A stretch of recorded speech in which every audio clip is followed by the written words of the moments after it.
আল্লাহ নবী আবু জাহেলের লোকগুলি নবীজির কাছে চলে আসলো, আয়েশা বলতেছে, মুহাম্মদ,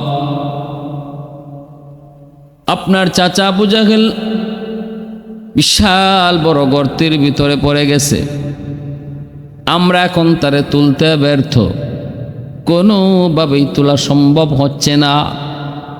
তিনি আমাদেরকে পাঠাইছেন আপনাকে নেওয়ার জন্য। ইনি বলছেন আপনি সারা নাকি তোলা সম্ভব না। এই যুবক একটু কৌতূহল দেখি, আল্লাহর নবী কি জানেন না? আল্লাহর নবী তো সব জানেন। এই গর্তটা নবীকে হত্যা করার জন্য বানাইছিল, এটা নবীর জন্য ছিল ফাঁদ। এই ফাঁদে সে নিজেই পড়ছে, এটা তো আল্লাহ পাক তার নবীকে জানাইছেন। এবার নবীজির কি বলা উচিত ছিল? আমার আপনার মতো যদি মানুষ, আমার আপনার মতো যদি কেউ হতো তাহলে কইতো কি, ভালোই তো হইছে, ওর কবরে যাওয়া দরকার, আরো আগেই তো ওর কবরে যাওয়া দরকার। ও আমার হত্যা করার জন্যই ফাঁদ পাতাইছিল, এখন নিজের ফাঁদে নিজে পড়ছে, আমি তারে তুলতে কেন যাব? উপর থেকে তোমরা মাটি দিয়ে কবর দিয়ে ফেলো, এটাই তো ছিল বাস্তব কথা। নবীজি বলেছেন গোটা জাহানের জন্য আমি নবী হলাম রহমত। এজন্যই তো দয়ালু নবী, মায়ার নবী, রহমতের নবী। শুধু মুসলমানের জন্য নবী রহমত, আনন্দে যুবক, অমুসলিমের জন্য নবী রহমত, পশু পাখির জন্য নবী রহমত, কুল কায়নাতের জন্য নবী রহমত। কত দয়ালু নবী, কত মায়ার নবী, কত দরদি নবী ছিলেন আমার আপনার নবী। ওই যে বুড়িমা মায়ার নবী মসজিদে যাওয়ার পথে কাটা বিছায় রাখত, প্রথম দিন নবী টের না পাইতে নবীজির পায়ে 40টা বিষাক্ত কাটা বিদ্ধ হলো। আল্লাহর নবী ওই কাটাগুলি নিজের হাতে পায়ে থেকে খুললেন। এরপর থেকে নবীজি ফজরের টাইমে যখন মসজিদে যাইতেন তখন কাটাগুলি সরায়া সরায়া নবীজি মসজিদের দিকে যাইতেন। প্রতিটা রাত ওই বুড়ি নবীজির ওই মসজিদে যাওয়ার রাস্তার মধ্যে কাটা বেঁচে রাখত, আর কাটাগুলি সরায়া সরায়া নবীজি মসজিদে যাইতেন। একদিন নবী মসজিদে যাওয়ার পথে রাস্তায় তিনি কাটা দেখতে পান নাই গো। জানতে চাইলেন আজকে কাটা নাই কেন?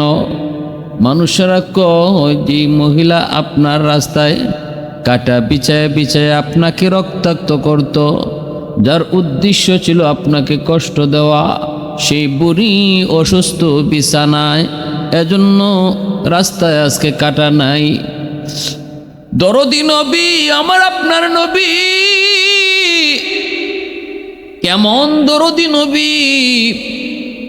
ওই অবস্থায় নবী কোন, আমাকে ওই বুড়িমার বাড়িতে তোমরা নিয়ে যাও, আমাকে একটু নিয়ে যাও, আমি বুড়িমাকে একটু দেখতে যাব, অসুস্থ মানুষের সেবা করব, কারণ তিনি তো একজন অসুস্থ।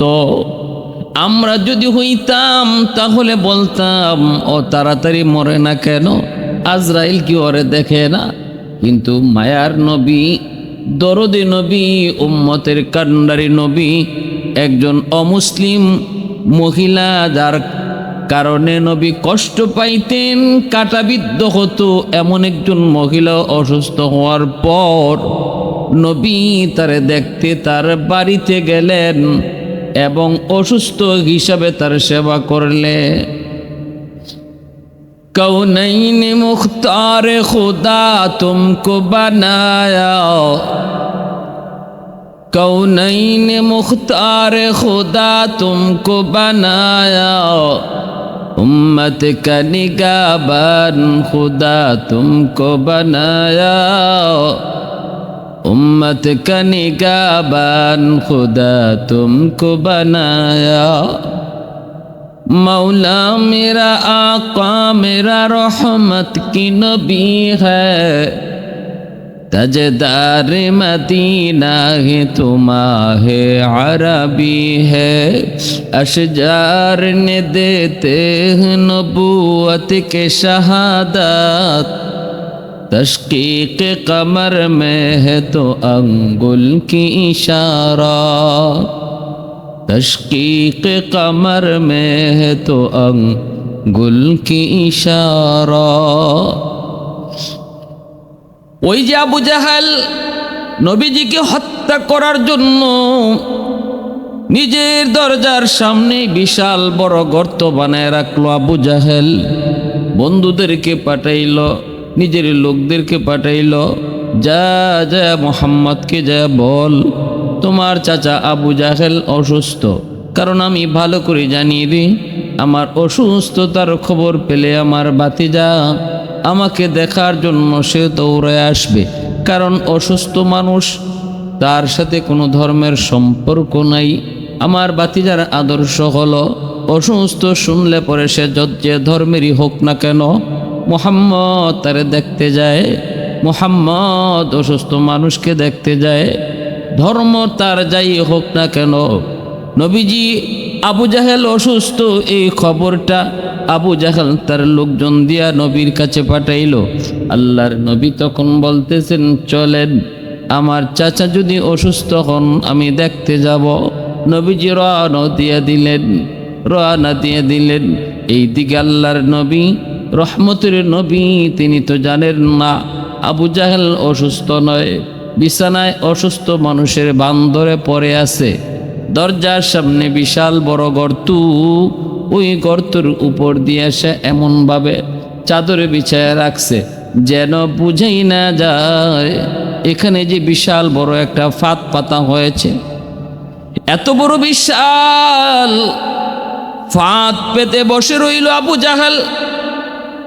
আল্লাহর নবী জানেন না, জানার কথাও না, কারণ নবী তো গায়েব জানেন না। গায়েবের খবর তো একমাত্র শুধুমাত্র কেবলমাত্র আল্লাহ জানেন। নবীজি তো দেখা জিনিস দেখেন না যদি আল্লাহ না দেখান।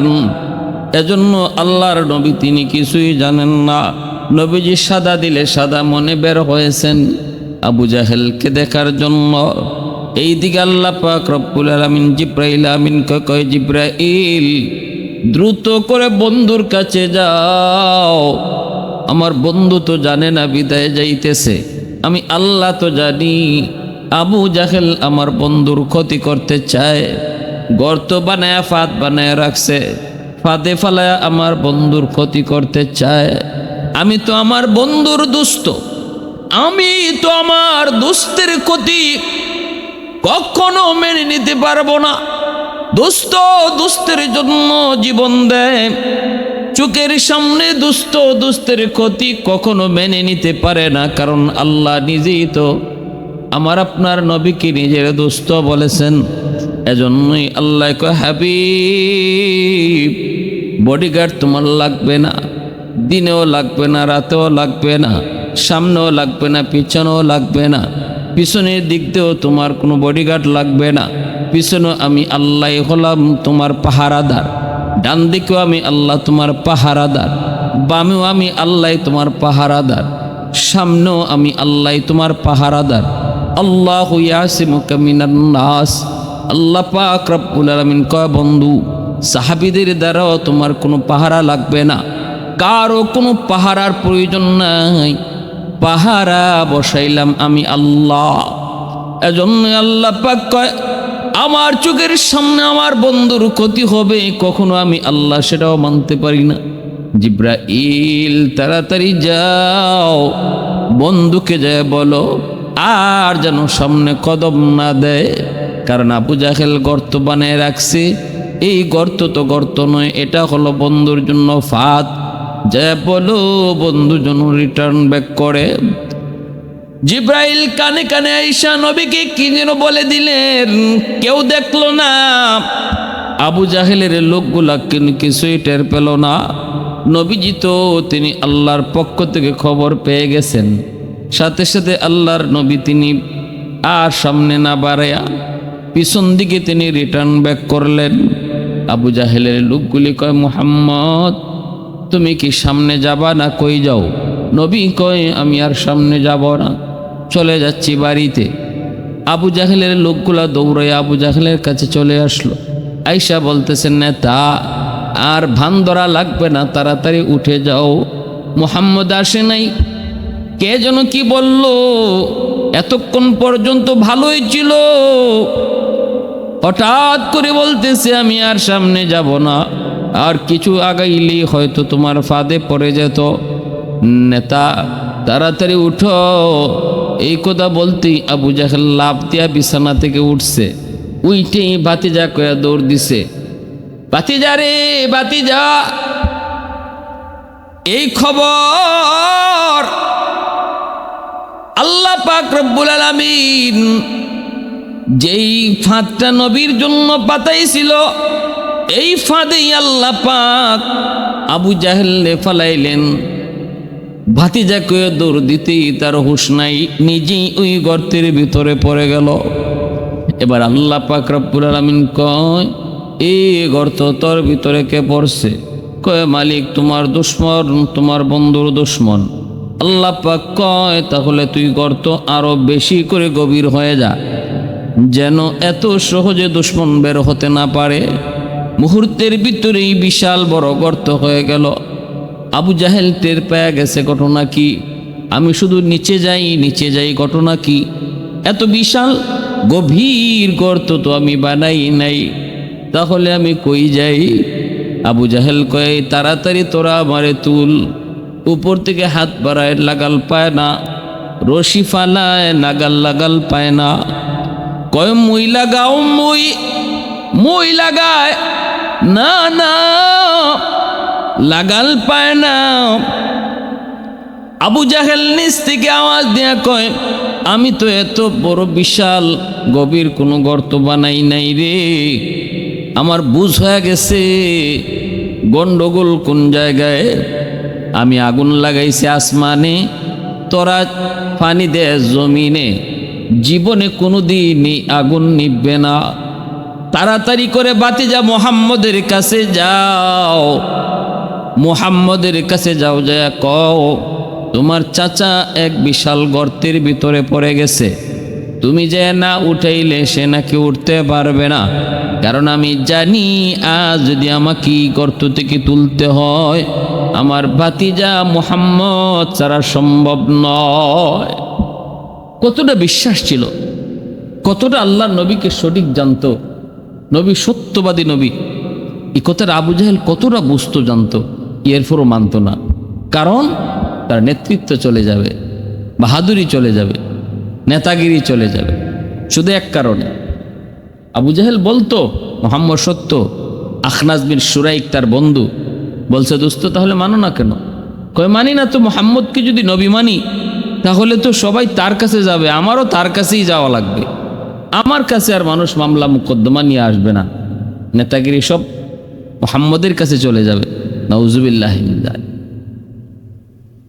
এই দুনিয়ার মোহ, দুনিয়ার ক্ষমতা, দুনিয়ার লোভ, দুনিয়ার চেয়ারম্যানি, দুনিয়ার মেম্বারি, দুনিয়ার নেতাগিরি, এই জিনিসের জন্য জাহান্নামের আগুনকে নিজে চাইয়া লইয়েছে।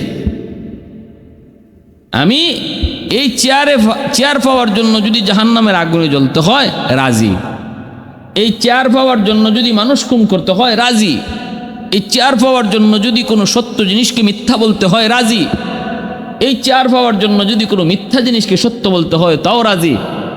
এই নেচার আর কালচার এটা আবু জাহেলের, মুমিনের হতে পারে না, মুসলমানের এমন কালচার হতে পারে না। চেয়ার বড় নয়, আখিরাতের শান্তি বড়। দুনিয়ার অশান্তি বড় নয়, আখিরাতের জাহান্নামের অশান্তি হলো বড়। আল্লাহ নবী, আবু জাহেলের লোকগুলি নবীজির কাছে চলে আসলো। আয়েশা বলতেছে, মুহাম্মদ, আপনার চাচা আবু জাহেল বিশাল বড় গর্তের ভিতরে পড়ে গেছে, আমরা এখন তারে তুলতে ব্যর্থ, কোনোভাবেই তোলা সম্ভব হচ্ছে না। তিনি আমাদেরকে পাঠাইছেন আপনাকে নেওয়ার জন্য। ইনি বলছেন আপনি সারা নাকি তোলা সম্ভব না।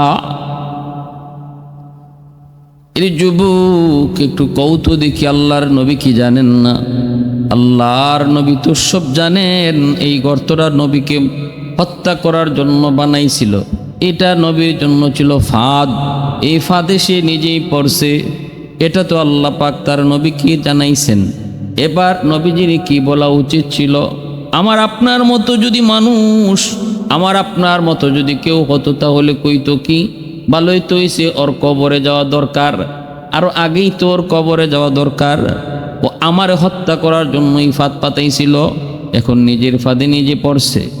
আমি তারে তুলতে কেন যাব? উপর থেকে তোমরা মাটি দিয়ে কবর দিয়ে ফেলো। এটাই তো ছিল বাস্তব কথা।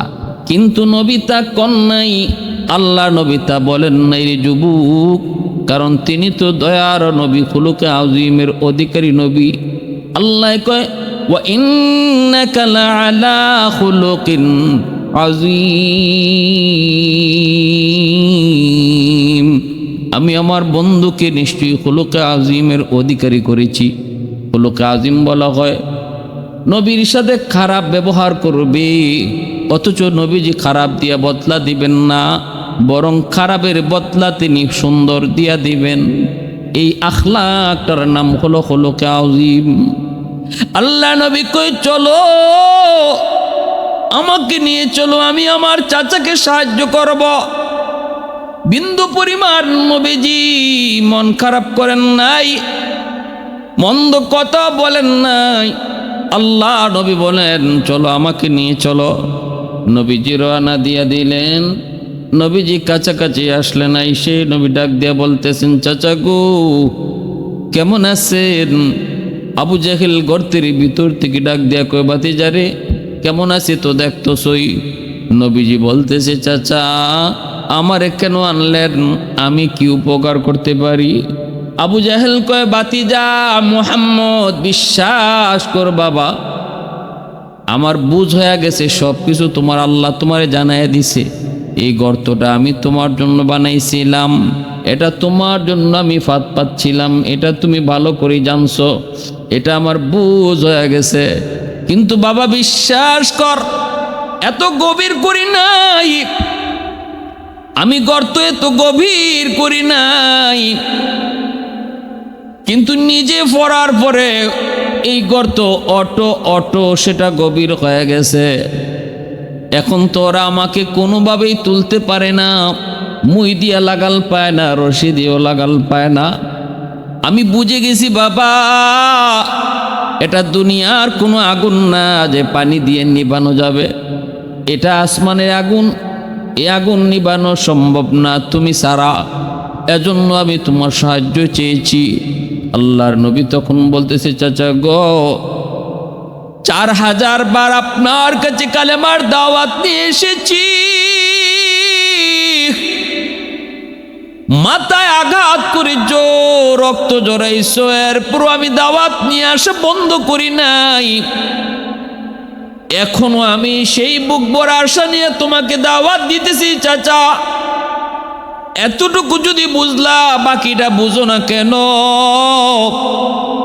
আবু জাহেল গর্তের ভিতর থেকে কয়, ভাতিজারে সব ওইব, আমারে আগে তুলো, এরপরে সব আমি মানব।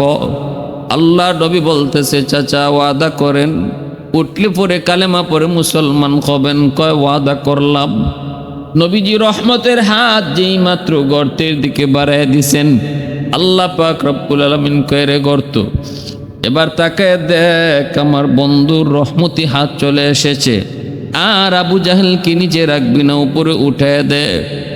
আল্লাহর নবী রহমতি হাত, বরকতি হাত যেই মাত্র নবী বাড়ায় দিছেন, অটোমেটিক আবু জাহেলকে গর্তের ভিতর থেকে নিচ থেকে উপরে উঠায়া হাতে হাত, নবীর হাতের সাথে হাত লাগায়া দিছে। আর আল্লাহর নবী টান দিয়া আবু জাহেলকে উপরে উঠায় ফেলছেন। এরপরে নবী বলতেছেন, চাচা শুকরিয়া আদায় করেন আর ওয়াদা পূরণ করেন। আবু জাহেল তখন মুচকি হাসি দিয়া কয়, শয়তানি হাসি দিয়া কয়, ভাতিজা তুমি অত বড় জাদুকর, আগে আমি জানতাম না। নাউজুবিল্লাহ। বুঝা গেল হেদায়েত কপালে না থাকলে জোর করেও তাকে হেদায়েত দেয়া যায় না। হেদায়েতের মালিক একমাত্র আল্লাহ। হেদায়েত কাউকে জোর করে দেওয়া যায় না। আল্লাহ পাক রব্বুল আলামিন হেদায়েতের মালিকানা শুধুমাত্র আল্লাহ তার নিজের হাতে রাখছেন। ইন্নাকা লা তাহদি মান আহবাবতা ওয়ালাকিন্নাল্লাহা ইয়াহদি মান ইয়াশা। এত সুন্দর নজির নিজের চোখে দেখার পরও আবু জাহেলের কপালে হেদায়েত রইল না। হাতের মধ্যে পাথরের কণা নিয়ে কয়, মুহাম্মদ আমার হাতে কি আছে যদি বলতে পারো আমি কালেমা পড়ে মুসলমান হয়ে যাব। নবীজি বলতেছেন, চাচা গো আমি বলবো না, বরং আপনার হাতে কি আছে সেটাই তো বলে দিবে। সাথে সাথে দেখা যায় তার হাতের ভিতরে, মুইটির ভিতরে পাথরের কণা থেকে কালেমার আওয়াজ শুরু হয়েছে। আবু জাহেল হাত থেকে এভাবে দূরে নিক্ষেপ করেছে। ভাইরা বন্ধুরা, এমন একটা দুইটা নয়, হাজারো নজির সে দেখেছে নিজের চোখে। নবীজি যে সত্য নবী, এরপরও কালেমা পড়ে নাই, কারণ কপালে হেদায়েত নাই। হেদায়েতের মালিক একমাত্র আল্লাহ। রহমতের নবী, মায়ার নবীর মায়ার চাচা আবু তালিব, কলিজার চাচা আবু জাহেল কিন্তু নবীর আপন চাচা না। নবীর আপন চাচা আবু তালিব, নবীর আপন চাচা আলী রাদিয়াল্লাহু তাআলা আনহুর আব্বা। এমনি ভাবে আমিরে হামজা নবীর আপন চাচা।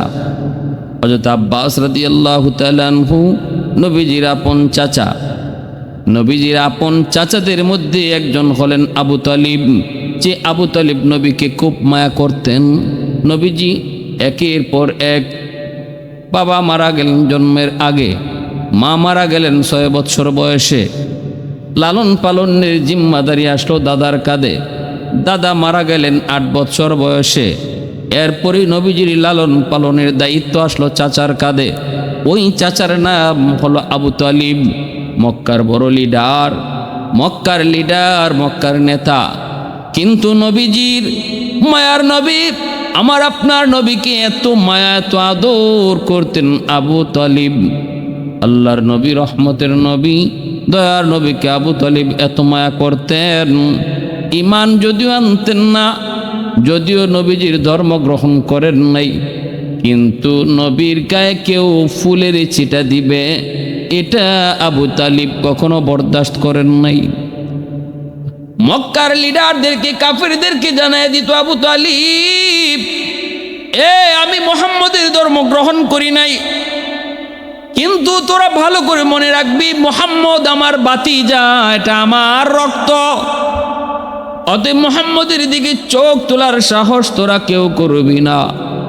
কয় তাহলে তোমার ভাতিজা যে আমাদের দেবদেবীর পূজা ছেড়ে দিল, বাপদাদার ধর্ম ছেড়ে দিল, নতুন ধর্মের দাওয়াত দেয়, এটা কি করো? আবু তালিব কয় এটা আমার ভাতিজার ইচ্ছা, যা খুশি করবে, তবে আমি প্রস্তাব দিয়ে দেখতে পারি।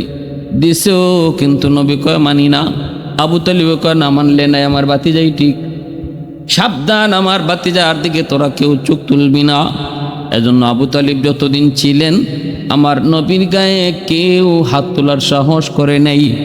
ওই আবু তালিব যখন মারা যাবেন, কতটা নবীকে মায়া করতেন আবু তালিব।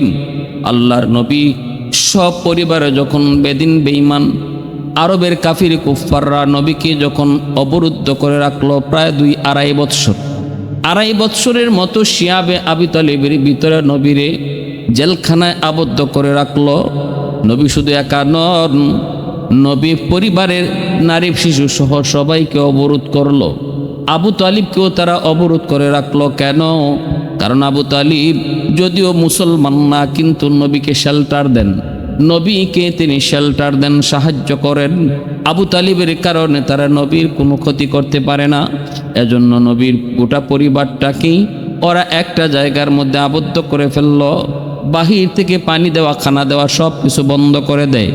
মনে করেন আপনি আপনার বাড়িতে আছেন, কিন্তু আপনার বাড়িটার এলাকার মানুষে এমনভাবে আপনার সাথে সম্পর্ক ছিন্ন করলো, বাড়িতে কেউ ঢুকতেও পারে না। আপনার বাড়ি থেকে কেউ বাইরেতেও পারে না, বাইরেতে গেলেও কয় এদিকে হাঁটতে পারবে না, ঢুকতে গেলেও কেউ ঢুকতে পারবা না। পানি ঢুকা পর্যন্ত বন্ধ করে দিল, খানা পানি বন্ধ করে দিল, কেউ পানি নিয়ে যায় না, কেউ তরিতরকারি নিয়ে যায় না। সব কিছু চতুর্দিক দিয়ে যখন তারা অবরোধ করে নবীর পরিবারকে শিয়াবে আবি তালিবে রাখলো, দয়ার নবী রহমতের নবী কন ওই 2-2.5 বৎসরের কোটা এই বন্দি জীবনে আমি গাছের পাতা খেয়েছি, আমার পরিবারের শিশু বাচ্চাগুলি ওরা গাছের পাতা খেয়েছে, মহিলাদের মাদের বুকের দুধ পর্যন্ত শুকায় গেছে। নবীজি বলতেন আমি কোনো এক রাতে পেটের ক্ষুধায় পায়ের নিচে নরম কি পড়ছিল আমি খেয়ে ফেলেছি। ও আমার সাহাবীরা, আমি নবী আজও জানি না ওই রাতে আমি কি খাইছিলাম পেটের ক্ষুধায়। ওই শিয়াবে আবি তালিবের অবরুদ্ধ জীবন আবু তালিব নবীর চাচা, যদিও নবীর ধর্ম গ্রহণ করেন নাই কিন্তু নবীর সাথে শাস্তির মধ্যে পড়ছেন, তখনও কিন্তু কয় নাই বাতিজা তোর কারণে আমরা বিপদে পড়ছি, তোর কারণে আজকে আমরা বিপদে পড়ছি, তোর কারণে আজকে আমাদের বাচ্চাগুলি মারা যাইতেছে। একবারও নবীকে আবু তালিব এই কথা বলেন নাই। এমনকি নবীজি বলেন গভীর রাতে যখন আমার ঘুম ভাঙতো আমি দেখতাম আমার চাচা আমার দরজার সামনে পাহারা দেয়। আমি ঘুম থেকে উঠে জিজ্ঞেস করতাম, চাচা আপনি এত রাতে এখানে কি করেন? তখন চাচা বলতো, বাতিজারি আমার ঘুমের ভিতরে কেন জানি মনে হয় ওই দুশ্মনেরা নাকি আমার বাতিজার কোনো ক্ষতি করে ফেলতেছে। তখন ঘুম থেকে লাফ দিয়ে তোমার দরজার সামনে চলে আসি। মায়ার নবী, দয়ার নবী এতটা সাহায্য চাচার কাছ থেকে পাইছেন, এত মায়া করছেন নবীরে। এই আবু তালিব ইন্তেকালের সময় নবীজি পাশে বইসা কান্দে, চোখের পানি জড়ায় জড়ায় কান্দে আর কয়, চাচাও একটা বারের জন্য শুধু আমার কানে কানে কালেমা পড়েন। আমি নবী ওয়াদা দিলাম কিয়ামতের মাঠে আমি আমার চাচারের সাথে না লইয়া জান্নাতে ঢুকবো না। আবু জাহেল উতবা সাহেবা পাশে দাঁড়া আছে। আবু তালিব নবীজির চোখের দিকে তাকায়, আবার আবু জাহেল উতবা সাহেবার দিকে তাকায়।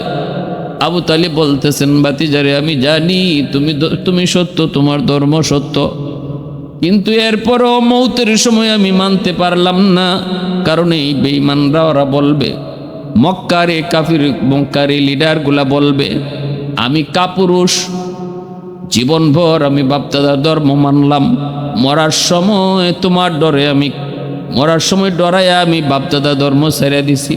কাপুরুষ বলবে, নতুবা আমি জানি তুমি সত্য, তোমার ধর্ম সত্য। আল্লাহ নবী কয় আমি পারি নাই। নবী বারবার যখন আবার চেষ্টা করি, চাচা গো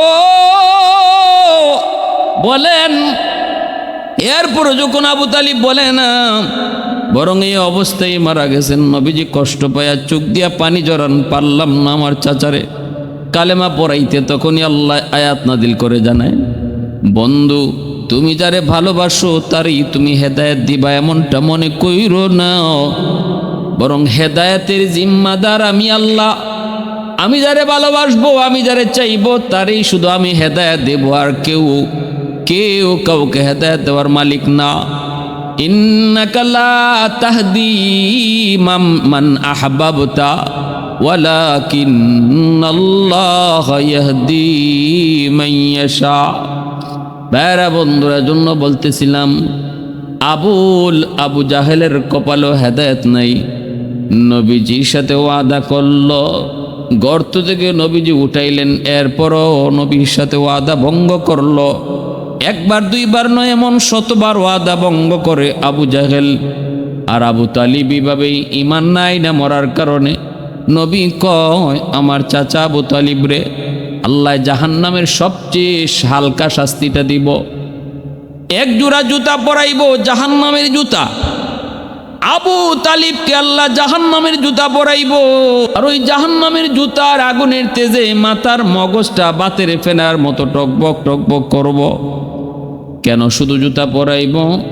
এর ব্যাখ্যার ভিতরে লেখছেন, কারণ আবু তালিব আমার নবীরে এত মায়া করত, এতটাই নবীরে কুলে নিচে আদর করছে, তার শরীরে এমন কোনো জায়গা ছিল না গো, নবীর শরীর দেহ মুবারক তার গায়ে লাগে নাই, শুধুমাত্র পায়ের তালা ছাড়া।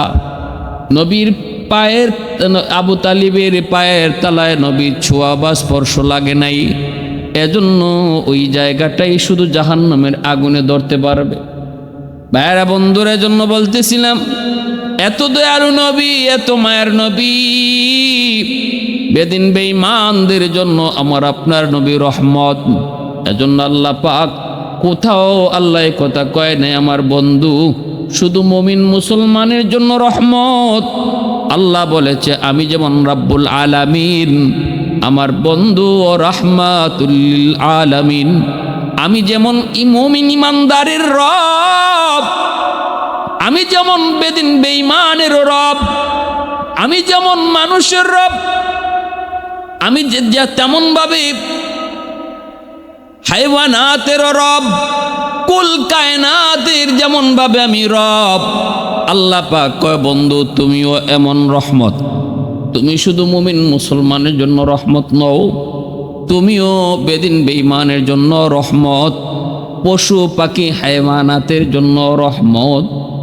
এজন্যই ভাইরা বন্ধুরা, আমার নবীর কাছ থেকে শুধু মানুষ না, হাইওয়ানাতগুলিও নবীর কাছ থেকে তারা দরদি আচরণ পাইত।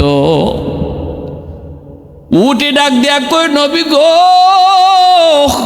একটু শুনে যান, আমার এক দইরা নিয়ে আইছে হরিণ। হরিণে কয়, নবী গো একটু শুনেন, আমাকে শিকারি দইরা নিয়ে আসছে একজন ইহুদি জঙ্গল থেকে, একটু যদি আপনি আমারে এতটুকু সুযোগ লয়ে দিতেন কি আমি জঙ্গলে আমার 2টা দুধের বাচ্চা রেখে এসেছি, যদি একটু সময় দিতেন গো নবী, তার কাছ থেকে আমাকে একটু সময় লইয়া দিতেন। আমার বাচ্চাগুলা এখনো ঘাস খাওয়া শিখে নাই, আমার বাচ্চাগুলা এখনো দুধ খায়, মা পায় না।